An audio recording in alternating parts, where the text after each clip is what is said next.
Hello students, this is Siddharth Jain, a foreign faculty from Hargrove Butler Technical University. This is the fourth lecture of Unit 4th of Hydraulic Engineering Machine. Okay. हमने अभी तक lecture में impact of jet के बारे में अच्छे से बात की। अब आपकी इस यूनिट में जो पार्ट है वो पंप्स के बारे में बात की जाती है, जिसमें हम दो तरीके के पंप के बारे में बात करेंगे, सेंट्रीफ्यूगल पंप और रेसिप्रोकेटिंग पंप। ठीक है ना। हम पंप पढ़ने से पहले या सेंट्रीफ्यूगल पंप पढ़ने से पहले हम जान लें कि पंप क्या होता है और सेंट्रीफ्यूगल पंप क्या होता है और रेसिप्रोकेटिंग पंप क्या होता है, इनमें अंतर क्या होता है। अंतर तो हम आगे बात करेंगे जब हम रेसिप्रोकेटिंग पंप के बारे में बात करेंगे। सबसे पहले हम पंप की बात कर लेते हैं कि पंप क्या होता है। पंप बेसिकली हम यहाँ थोड़ा सा अंतर समझते हैं, पंप और टरबाइन। टरबाइन के बारे में आपने सुना होगा। टरबाइन का क्या मतलब होता है? टरबाइन जो डैम में लगी होती है, डैम के आगे, जो वाटर की एनर्जी को अल्टीमेटली किस में कन्वर्ट करती है? इलेक्ट्रिकल एनर्जी में कन्वर्ट करती है। ये उसका अपोजिट है। अपोजिट का मतलब है कि हमारे पास पंप का मतलब है जो मोटर जो हमारे घरों में लगी होती हैं, जो वाटर पानी को खींच के टंकी में चढ़ाती हैं, सिंपल की बात करें तो अल्टीमेटली ये क्या करती हैं? ये हाइड्रोलिक मशीन है जो मैकेनिकल एनर्जी यानी कि इलेक्ट्रिकल एनर्जी से जो मैकेनिकल एनर्जी जो शाफ्ट घूमती है, मैकेनिकल एनर्जी से हाइड्रोलिक एनर्जी में कन्वर्ट करती है, that is called as a pump. ठीक है। अगर हम सही तरीके से बात करें तो जो मैकेनिकल एनर्जी से प्रेशर एनर्जी में कन्वर्ट करती है। हम यहाँ पर hydraulic energy in terms of pressure energy की बात कर रहे हैं, क्योंकि एक हाइट तक वाटर को फ्लो करने का काम करती है, एक प्रेशर क्रिएट करने का काम करती है। अगर आपकी थर्ड फ्लोर पर ये वाटर स्टोर करना है तो थर्ड फ्लोर तक वो प्रेशर जनरेट करती है, इतना हेड का प्रेशर जनरेट करती है जिससे वाटर वहाँ तक पहुँच सके। तो यहाँ पर हम बात करेंगे जो हाइड्रोलिक एनर्जी, वो बात करेंगे in the form of pressure energy. ठीक है ना। तो अगर हम सही तरीके से बोलें तो पंप की डेफिनेशन है hydraulic machine that convert the mechanical energy in the hydraulic energy which is in the form of pressure energy is called as a pump। अब ये जो एनर्जी का कन्वर्जन हो वो सेंट्रीफ्यूगल फोर्स ऑफ फ्लूइड के कारण हो रहा हो।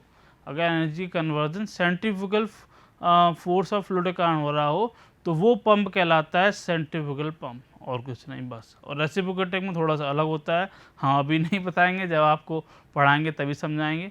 तो सिंपल आप कहते हो mechanical energy is converted into the pressure energy by means of centrifugal force on a fluid, that hydraulic machine is called as a centrifugal pump. तभी आपको अंतर समझ में आएगा। ठीक है, जब मैं आपको रेसिप्रोकेटिंग पंप के बारे में बात करेंगे। ठीक, तो सेंट्रीफ्यूगल पंप वही होता है जो सेंट्रीफ्यूगल फोर्स को लेता है बेसिकली वाटर के, तो उसको सेंट्रीफ्यूगल पंप कह लेते हैं। अगर हम प्रिंसिपल की बात करें किसके? सेंट्रीफ्यूगल पंप की, तो ये वर्क करता है फोर्स वर्टेक्स फ्लो। आपने अगर फ्लूइड मैकेनिक्स पढ़ा हो तो उसमें आपने फोर्स वर्टेक्स फ्लो पढ़ा होगा, इसमें फ्री वर्टेक्स और फोर्स वर्टेक्स के कॉन्सेप्ट के बारे में आपने जाना होगा। तो फोर्स वर्टेक्स फ्लो के कॉन्सेप्ट पे काम करता है, प्रिंसिपल से काम करता है। इसका मतलब क्या होता है? यहाँ पर एक सर्टेन मास ऑफ लिक्विड या फ्लूइड जो रोटेट कराया जाता है ज़बरदस्ती बाय द एक्सटर्नल टॉर्क, और उसके कारण एक प्रेशर हेड जनरेट होता है, जिसके कारण हमारे पास वाटर राइज करता है, एक प्रेशर हेड जनरेट होता है। ठीक है। अगर हम बात करें और डीपली तो जो प्रेशर हेड है किसी भी पॉइंट पर रोटेटिंग लिक्विड या फ्लूइड के, वो प्रोपोर्शनल होता है square of the tangential velocity of the liquid at the point. ये थोड़ा ज़्यादा होगा, अगर आपने फोर्स वर्टेक्स या फ्री वर्टेक्स पढ़ा होगा तो आपको ये समझ में आ रहा होगा, लेकिन हम सिंपल सी बात कर लेते हैं।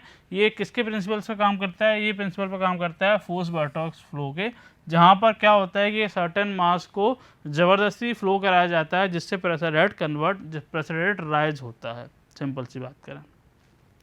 ठीक, अब हम सेंट्रीफ्यूगल पंप के बारे में डिस्कस करेंगे। यहाँ पर हम वर्क डन के बारे में बात नहीं करेंगे। वर्क डन में वेलोसिटी ट्रायंगल फॉर्म होती है, तो जितना भी वर्क डन वाले जो वेलोसिटी ट्रायंगल वाले कॉन्सेप्ट हैं आपके, वो हम वेलोसिटी ट्रायंगल के जो लेक्चर पढ़ेंगे उसमें समझेंगे तीनों के बारे में अच्छे तरीके से। तो वहाँ पर आपको ज़्यादा क्लियरिटी इसकी होगी जब वेलोसिटी ट्रायंगल हम ड्रॉ करेंगे। सिंपल उसको समझेंगे कि क्या होता है वेलोसिटी ट्रायंगल, उसको बनाना सीखेंगे, फिर इन तीनों चीज़ों के दो तीन कॉन्सेप्ट के बारे में वहाँ पर अच्छे तरीके से समझ लेंगे। तो हम सेंट्रीफ्यूगल पंप के बारे में बात कर लेते हैं। तो सेंट्रीफ्यूगल पंप के चार मेनली पार्ट होते हैं। First is impeller, second one is casing, third is suction pipe, fourth is delivery. ठीक है, बस ये चार इंपॉर्टेंट पार्ट हैं। अगर हम यहाँ पर डायग्राम की बात करें तो हमारे पास सिंपल डायग्राम आपको दिख रहा होगा, जिसमें जो मेन कंपोनेंट है इम्पेलर या बोल सकते हैं जिसको मैंने यहाँ टर्बाइन बोला था पेल्टन व्हील। ठीक है, इसमें Pelton wheel turbine as a type of a turbine basically. उसमें जो पेल्टन या जो बोल सकते हैं इम्पेलर क्या होता है, इम्पेलर में बहुत सारी पंखुड़ी लगी होती हैं, ठीक, कर्व वेन्स लगे होते हैं जिसमें वाटर आके फंस जाता है और यहीं पर प्रेशर जनरेट होता है जिसके कारण हमारे पास वाटर राइज करता है, जिसके कारण वाटर राइज करता है। ठीक है, दूसरा हमारे पास है केसिंग। केसिंग हमारे पास इसके ऊपर एक केसिंग होती है। केसिंग मतलब एक कवर होता है जो एयर टाइट होता है, जो प्रेशर को लीक नहीं होने देता है और इसके इम्पेलर के वर्क को अच्छी तरीके इन्हांस करता है। सक्शन पाइप वो पाइप जो वाटर के कांटेक्ट में होता है, सम्प होगा या फिर वाटर नीचे होगा जिससे जहाँ से वाटर हमारे पास आ रहा होगा, और डिलीवरी पाइप जहाँ से वाटर में पहुँचाना होगा। ठीक है, इसको और अच्छी तरीके से हम देख लेते हैं। इम्पेलर क्या है? Rotating part of a centrifugal pump is called as impeller. It consist of series of backward curved vane लगी होती है, वो भी कर्व्ड क्यों होती है? क्योंकि इसकी एफिशिएंसी सबसे अच्छी होती है। ऐसा क्यों? हमने पढ़ा है इसको, हमने पढ़ा कहाँ है? हमने देखा था आप स्टेशनरी व्हील में, स्टेशनरी प्लेट में, जहाँ पर कर्व प्लेट थी और कर्व प्लेट पर हम टेंजेंशियली फोर्स लगा रहे थे, तो वहाँ पर सबसे ज़्यादा एफिशिएंसी थी। क्या एफिशिएंसी थी? कि वाई कंपोनेंट का फोर्स भी मदद कर रहा था कि वो जीरो हो जा रहा था, सिंपल। ठीक है ना? ठीक है, ये हो गया कर्व्ड वेन्स। और the impeller is mounted at on the shaft that connected to side electromotor. ठीक है, ये जो इम्पेलर है ये एक शाफ्ट से कनेक्ट होता है। शाफ्ट में हमारे पास मशीन होती है जिसमें इलेक्ट्रिसिटी जनरेट होती है। इलेक्ट्रिसिटी के कारण वो शाफ्ट रोटेट करती है और शाफ्ट रोटेट करने के कारण ये इम्पेलर रोटेट करता है जो वाटर को हमारे पास सक करने का काम करता है। ठीक है ना? केसिंग एक टाइट चैम्बर होता है जो इम्पेलर के सराउंडिंग होता है, जो इस तरीके से डिज़ाइन किया जाता है कि जो वाटर की काइनेटिक एनर्जी है उसको आउटलेट तक पहुंचा सके और प्रेशर एनर्जी में कन्वर्ट कर सके। ठीक है, और डिलीवरी पाइप तक उसको पहुंचा सके। ठीक है, ये केसिंग के एक तरीके से डायग्राम्स हैं, सिंपल से। एक केसिंग हमारे पास वाटर केसिंग, दूसरी केसिंग है गाइड ब्लेड के साथ। ठीक है, बच्चे दो टाइप की केसिंग जनरली यूज की जाती है। ठीक है, तीसरा पार्ट है सक्शन पाइप। सक्शन पाइप क्या होता है? सक्शन पाइप इनलेट पाइप समझ सकते हो, जो हमारे पास जो वाटर जहाँ पर होगा वहाँ पर होगा, जो वाटर को सक करने के, जहाँ से वाटर सक मतलब वाटर निकाला जाने का काम किया जाएगा। ठीक है ना? वो सक्शन पाइप हमारे पास कहलाया जाता है। ठीक, अल्टीमेटली लास्ट हमारे पास होता है डिलीवरी पाइप, जिसके थ्रू वाटर जहाँ पर पहुँचाना होता है, डिलीवर करना होता है, उसको डिलीवरी पाइप कहलाता है। The pipe whose end is connected to the outlet of the pump and other end is delivered to the water required height is known as a delivery pipe। यही pipe हम ultimately कहाँ तक ले जाते हैं, मतलब ये पाइप को कनेक्ट करके हम किसी भी फ्लोर तक के वाटर को वो राइज करा सकते हैं। ठीक है, तो ये तो मेनली 4 पार्ट हो गए किसके, सेंट्रीफ्यूगल पंप के, जो समझ सकते होते क्या हैं। इन्हीं 4 पार्ट के बारे में, इन्हीं चार्ट से करस्पॉन्डिंग चीज़ें हम आगे पढ़ेंगे। यहाँ पर आपको HS, HD और H के बारे में देखने को मिल रहा होगा, इसमें हम आगे बात करेंगे ये होते क्या है। ठीक है, ठीक है, अब हम बात करते हैं हेड्स और एफिशिएंसीज की। यही मैं HS, HD के बारे में जो बताया था, यही हमारे पास हेड्स हैं। हेड्स मतलब एक राइज ऑफ वाटर, जो एनर्जी की फॉर्म में बात करते हैं। हेड के बारे में आपने पढ़ा होगा। हेड मतलब जैसे अगर प्रेशर हेड की बात करें, प्रेशर हेड मतलब प्रेशर के कारण कितना हम राइज ऑफ वाटर करा पा रहे हैं। काइनेटिक हेड का मतलब काइनेटिक एनर्जी के कारण कितना हम वाटर का राइज करा पा रहे हैं। ठीक है, तो हेड के बारे में बात करेंगे तो हेड हमारे पास जनरली 3 तरीके के मिलते हैं। सक्शन हेड, 4 तरीके के मिलते हैं। Suction head, delivery head, lift head, static head and the magnetic head. Suction head के बारे में बात करते हैं। सक्शन हेड क्या होता है? It is a vertical height of a centre line of a centrifugal pump. ठीक है, above the water surface in the tank and pump is lifted. ठीक है, अब अगर आपको डायग्राम देखा जाए तो यहाँ पर एक HS दिख रहा होगा, एक HD दिख रहा होगा। तो जो HS है यही कहलाता है सक्शन हेड। सक्शन हेड कहाँ तक है? ये हेड हमारा होता है इस इम्पेलर के सेंटर से लेके जहाँ तक वाटर टेबल हमारे पास है, जहाँ से सम्प किया जा रहा है, तो मतलब this is the head between the sump and the centre of the impeller. ठीक है, ये क्या बताता है? ये बताता है कि इसको समझो, ये बताता है कि हमें कितना सक करना है। मीन्स हमें वाटर स्टार्टिंग में कहाँ से कहाँ तक लेके आना है, वाटर को यहाँ से लेके यहाँ तक लेके आना है। ठीक है, तो ये सक्शन पाइप के थ्रू लेके आना है और इतनी हेड प्रोड्यूस करना है, इतनी एनर्जी प्रोड्यूस करना है यहाँ तक लाने में। यहाँ तक आधा काम हो जाता है, इसके नीचे वाले व्हील्स इसी को वाटर को ऊपर लाने का काम कर देते हैं। अब ऊपर वाले जो व्हील्स है, ये है, ये इस वाटर को आगे डिलीवरी तक पहुंचाने का काम कर देते हैं। तो सक्शन हेड क्या है? The head between the sump and the centre of the impeller. It is the vertical head of the centre line of the centrifugal pump, centre line centrifugal pump देखी थी, to the water surface in the tank और the pump in which the water is to be lifted. ठीक है। Delivery head H D, इसको H H से represent करते हैं। ठीक है। डिलीवरी हेड एच डी, उसके ऊपर का जो पार्ट आपने देखा था एच डी, ये कहलाता है डिलीवरी हेड। इसको डिफाइन करें तो it is the distance, it is the head between the centre line of a centrifugal pump या फिर centre line of a impeller to the delivery pipe. ठीक है। And the delivery pipe it is called as a delivery head. The vertical distance between the centre line of a pump and the water surface in the tank to which the water is delivered is called as a delivery head। ठीक, simple. तीसरे की बात करेंगे हम, static head की बात करें तो स्टैटिक हेड की अगर हम बात करें तो इन दोनों के समेसन को, इन दोनों के कॉम्बिनेशन को जहाँ कहते हैं स्टैटिक हेड। आपको स्टैटिक हेड किसके रूप में प्रेजेंट हो रहा होगा? यहाँ पर कैपिटल एच के फॉर्म में आपको दिख रहा होगा। अल्टीमेटली अगर हम बात करें तो capital H the summation of H D and H S, यानी कि static head is a summation of suction head plus delivery head. तो यहाँ पर स्टैटिक हेड को अगर हम डिफाइन करना चाहें, it is the sum of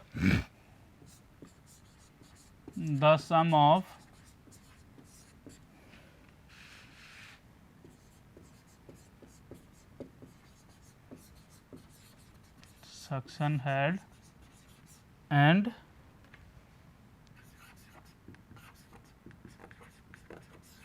delivery.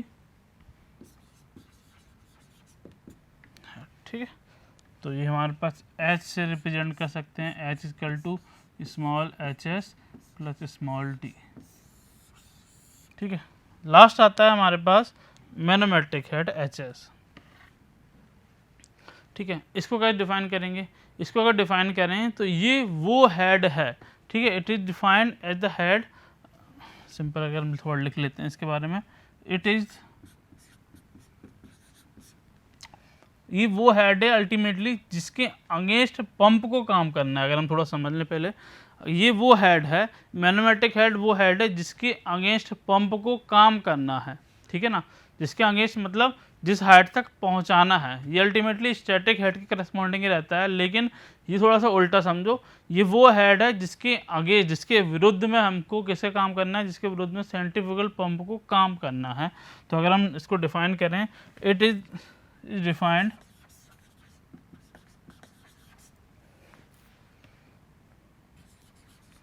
as the head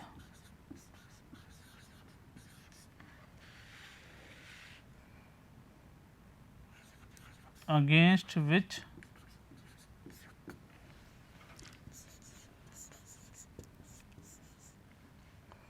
a centrifugal pump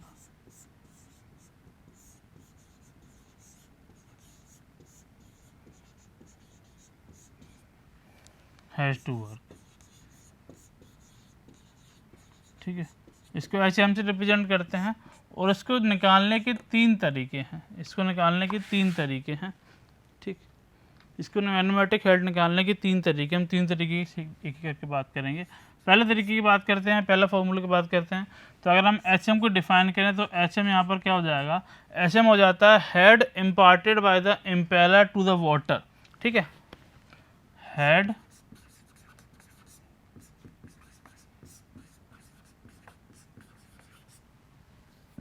imparted by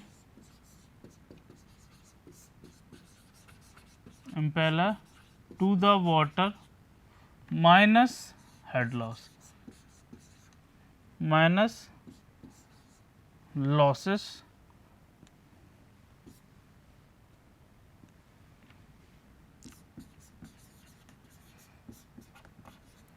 in pump।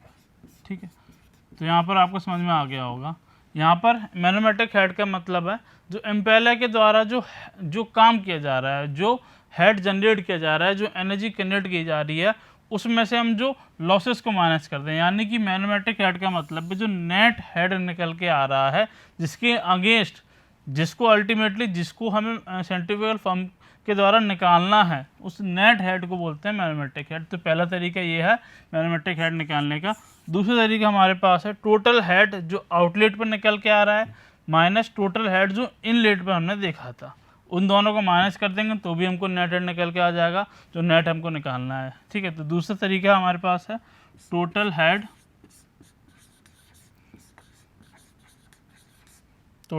At the outlet of a pump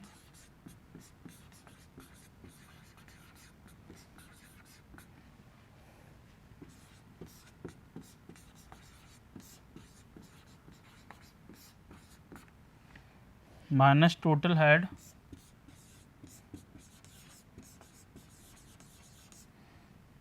at the inlet of a pump.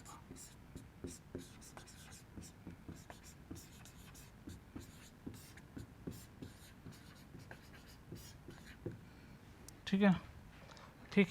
अब तीसरा तरीके क्या हो सकता है?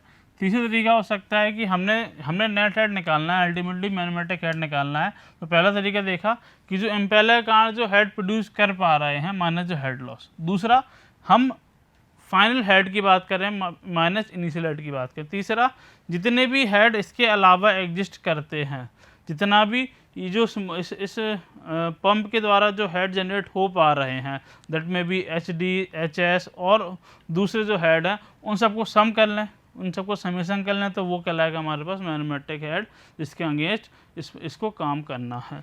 तो यहाँ पर अगर हम HM को डिफाइन करें तो HM will be HS suction head, HD delivery head, HFS। ठीक है, HFS क्या है?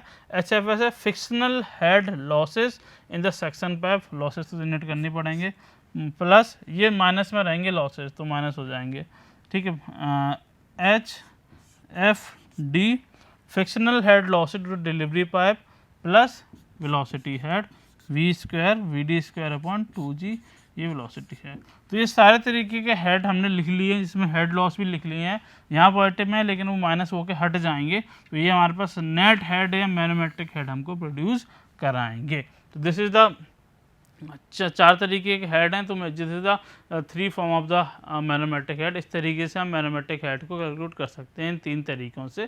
पहला जिसमें हम इम्पेलर पर जो हेड जनरेट हो रहा है माइनस द हेड लॉस। दूसरा, हमारे पास जो आउटलेट पर हेड प्रोड्यूस हो रहा है माइनस इनिशियल पर जो हेड प्रोड्यूस हो रहा है।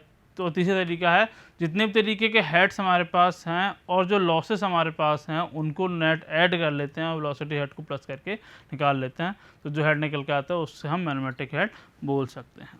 ठीक है, हेड्स की बात हो गई है। अब हम एफिशिएंसी की बात कर लेते हैं कि एफिशिएंसीज क्या होती हैं। अब एफिशिएंसी पढ़ने से पहले हम एक तरीका जान लेते हैं जिससे हमें सारी एफिशिएंसी बहुत अच्छी तरीके से समझ में आ जाएंगी। 3 तरीके जनरल एफिशिएंसी होती हैं, मोनोमेटिक, मैकेनिकल, ओवरऑल। ठीक है, सबसे पहले एफिशिएंसी की बात कर लेते हैं क्या होती है। एफिशिएंसी मतलब सभी जानते हैं कि आउटपुट अपॉन इनपुट, हमने कितना इनपुट लगाया, कितना आउटपुट हमको मिला, that is called as efficiency. ठीक है, अब हम पहले समझ लेते हैं कि हमारे पास जो पंप होता है उसमें पावर ट्रांसमिशन और एंड रिजल्ट हमारे पास क्या है। सबसे पहले बात कर लेते हैं पंप में।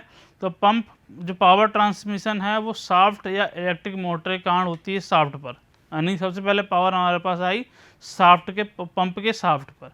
ठीक है, फिर जो पंप के शाफ्ट है उससे कहाँ गई, इम्पेलर पे। ठीक है, और इम्पेलर से कहाँ गई हमारे पास जहाँ वाटर में पहुँचाना होता है वहाँ पर।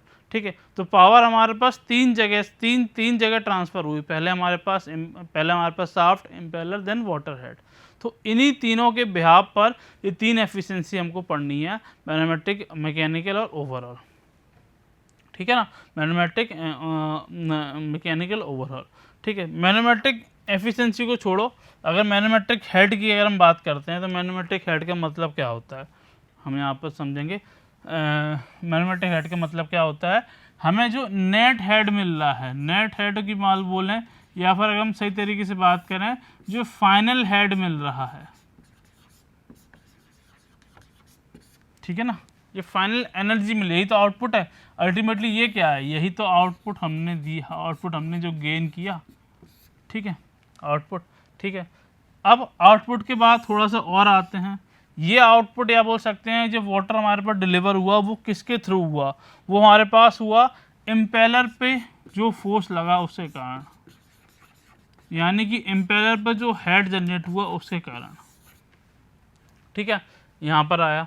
फिर इम्पेलर पर जो फोर्स हमारे पास जो पावर आ रही है वो कहाँ से मिली, वो मिली जा रही है हमारे पास, वो मिल रही है हमारे पास जो शाफ्ट में आ रही है वो, ठीक है, जो शाफ्ट में हमें देखने को मिल रही है वो, शाफ्ट में जो एनर्जी दे रहा है। तो इन्हीं तीन के अराउंड हम ये तीन एफिशिएंसी की बात करेंगे। अगर हम मैनोमेट्रिक एफिशिएंसी की बात करें तो मैनोमेट्रिक एफिशिएंसी हमारे पास निकल के आती है, बहुत सिंपल सी बात है, इसको मैनोमेट्रिक ईटा से रिप्रेजेंट करते हैं, ईटा MAN मैनोमेट्रिक। इसको सिंपल से बात करें तो मैनोमेट्रिक हेड का मतलब हो जाएगा, एफिशिएंसी मतलब हो जाएगा मैनोमेट्रिक,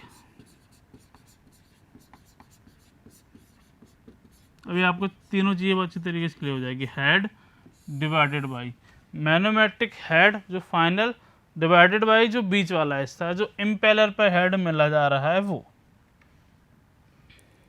ठीक है, मैनोमेट्रिक अपॉन इम्पेलर, ठीक है, यहाँ शाफ्ट पे पावर दी जा रही है इम्पेलर, ठीक है, इम्पेलर पर हेड, ये इसको बोल सकते हैं हेड इम्पार्टेड बाय द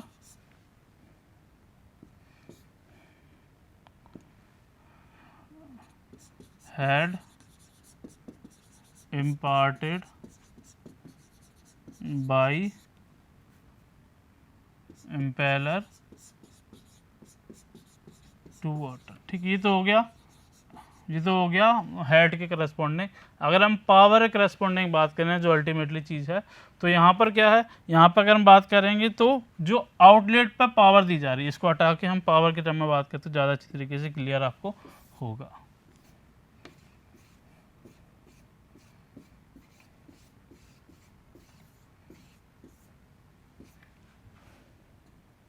ठीक है, सबसे पहले हमने एनर्जी दी किस पे, शाफ्ट पर, यानी कि shaft power on a shaft, ठीक है, शाफ्ट पावर दी, ये पावर आती आती कुछ लॉसेस हुए और कहाँ पर आई, इम्पेलर पे आई, तो इम्पेलर पे पावर आई, यहाँ कुछ लॉस हुए, HL मान लेते हैं। फिर ये शाफ्ट पावर आती हुई, शाफ्ट में जो वाटर आया उसको कहाँ पहुँचाया, आउटपुट पहुँचाया, तो पावर ऑन आउटपुट या आउटपुट ही बोल देते हैं, वाटर अल्टीमेटली, यहाँ पर भी लॉस हुआ होगा HL। तो सबसे पहले यहाँ से आई, यहाँ से शाफ्ट में पावर आई, फिर इम्पेलर में आई, देन आउटपुट में आई, तो इसमें ग्रेजुअली हेड लॉस हो रहा होगा और ग्रेजुअली हेड लॉस के कारण एफिशिएंसी भी घट रही होगी। तो अगर हम इनिशियल किसकी बात करें, अगर हम बात करें इस आउटपुट की यानी कि पावर के टर्म में बात करें तो जो मैथमेटिक एफिशिएंसी वो हो जाएगी power at output divided by power at impeller.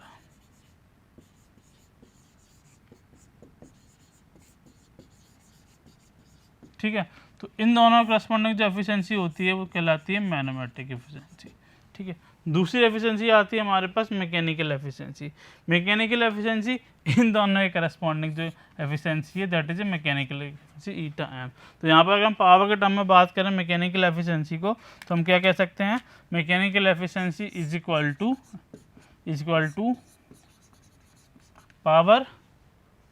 Power at impeller divided by power at shaft, क्योंकि ये इनपुट है, ये इसका आउटपुट है, ये इनपुट है, ये इसका आउटपुट है, तो आउटपुट डिवाइडेड बाय इनपुट ही निकालेंगे। तो आउटपुट डिवाइडेड बाय इनपुट हमारे पास mathematic efficiency, this output divided by input this is a mechanical efficiency. तो यहाँ पर हो जाएगी power at impeller divided by power eight